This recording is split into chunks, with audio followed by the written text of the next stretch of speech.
Well, rip the bankers, not the unions. To hear Newsmax founder Chris Ruddy tell it, politicians waste little time going after abusive tax dollars at AIG, as they should, but nearly a word about even bigger taxpayer-funded larks for scores of state and local government workers retiring with fat pensions we can ill afford, but again, part of the same story.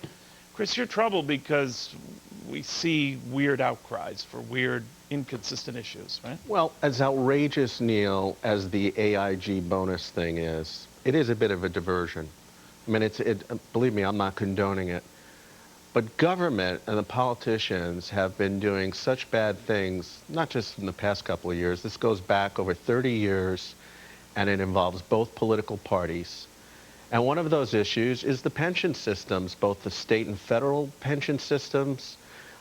We mentioned in the break, I said the dominoes haven't even completely fallen. I think one of the next big dominoes we're going to hear about is crashing pension systems, not only government-backed pension systems, but private industry as well. And it's the so-called third rail. You don't touch it, right? Well, unless you can find a way to tax someone else to pay for it. Well, it's interesting. I brought this little book for you to read. It's the classic. I'm sure you've already read it. I've been rereading it. Money Mischief by Milton Friedman. And the book was written in 1992, but he outlines exactly what the government is doing now. What's this crisis that we're going in.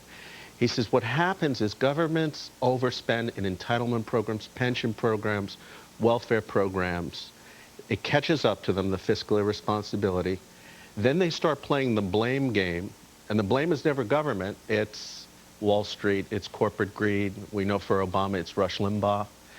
But he also says, I think near the end, if my memory serves me right, that a government that tells you it's just going to dip in has a habit of staying in. And that's the argument today they're using, that the government momentarily steps in, fixes thing, and then leaves. What he says here is that government, when they're faced with these problems, should become fiscally responsible.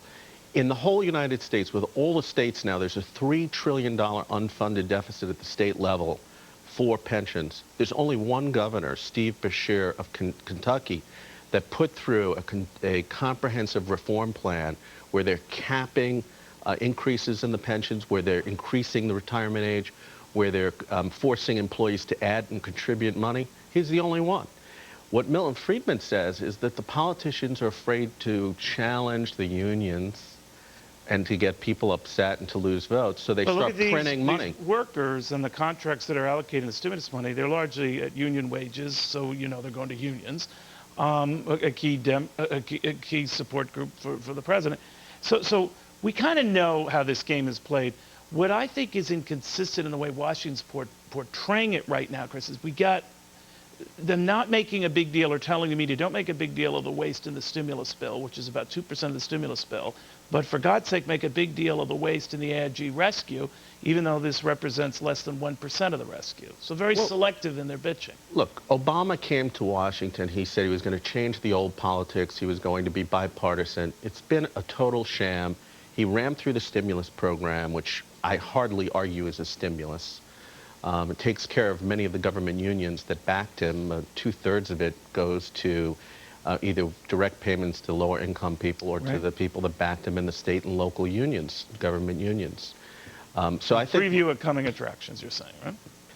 Well, I think that FDR, it's just history repeating itself. FDR did the same thing. He couldn't improve the economy, so he started this class warfare thing. And I'm afraid to see that. I had high hopes for Obama. As a Republican, I wanted him to succeed. But when you see that he's gone down this path, I think it's not good for anyone. Well, you guys, surprised me. You were glowing about him early on, and you were also glowing about Bill Clinton. I remember you got an interview with him. Yes. So you guys are riddle wrapped in a conundrum. Chris, thank you very much. Chris Ruddy, Newsmax. Newsmax, he's the founder. Give you a whole other view of what's going on out there that you're not hearing generally.